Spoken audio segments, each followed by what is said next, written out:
Breaking news చూస్తున్నాము. కన్నడ రాజకీయంలో CM కుర్చీ కోసం ఎప్పటి నుంచో జరుగుతున్న అంతర్గత పోరుకు తెరపడినట్లుగా కనిపిస్తుంది. సీఎం పదవి కోసం డీకే శివకుమార్ పంతం నెగ్గించుకున్నారు. ముఖ్యమంత్రి పదవికి రేపు సిద్ధరామయ్య రాజీనామా చేయనున్నారు.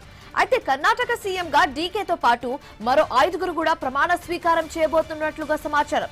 సిద్ధరామయ్య రెండో కుమారుడు యతీంద్ర సిద్ధరామయ్యతో పాటు మరో 4గురికి డిప్యూటీ సీఎం పదవిని ఇచ్చేందుకు అధిష్టానం సిద్ధంగా ఉన్నట్లుగా తెలుస్తుంది. ఎస్సీ, బీసీ, మైనారిటీ, లింగాయత్ సామాజిక వర్గాలకు సంబంధించి ఒక్కొక్కరికి ఇచ్చేందుకు కర్ణాటక కాంగ్రెస్ సిద్ధంగా ఉన్నట్లుగా సమాచారం.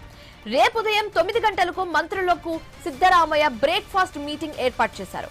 బ్రేక్ఫాస్ట్ మీటింగ్ అనంతరం గవర్నర్ ను కలిసి రాజీనామా లేఖ అందించబోతున్నారు.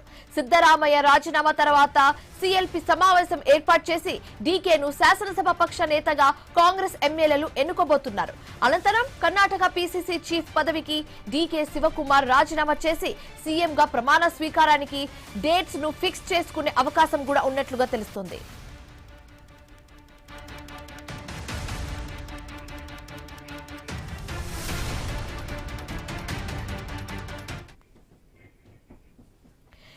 కన్నడ రాజకీయంలో సీఎం కుర్చీ కోసం ఎప్పటి నుంచో జరుగుతున్న అంతర్గత పోరుకు తెరపడింది.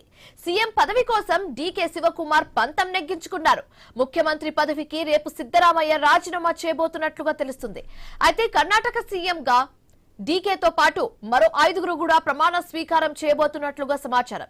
సిద్ధరామయ్య రెండో కొడుకు యతీంద్ర సిద్ధరామయ్యతో పాటు మరో 4గురికి డిప్యూటీ సీఎం పదవిని ఇచ్చేందుకు అధిష్టానం సిద్ధంగా ఉన్నట్లుగా తెలుస్తుంది. ఎస్సీ, బీసీ, మైనారిటీ, లింగాయత్ సామాజిక వర్గాలకు సంబంధించి ఒక్కొక్కరికి ఇచ్చేందుకు కర్ణాటక కాంగ్రెస్ సిద్ధంగా ఉన్నట్లుగా సమాచారం.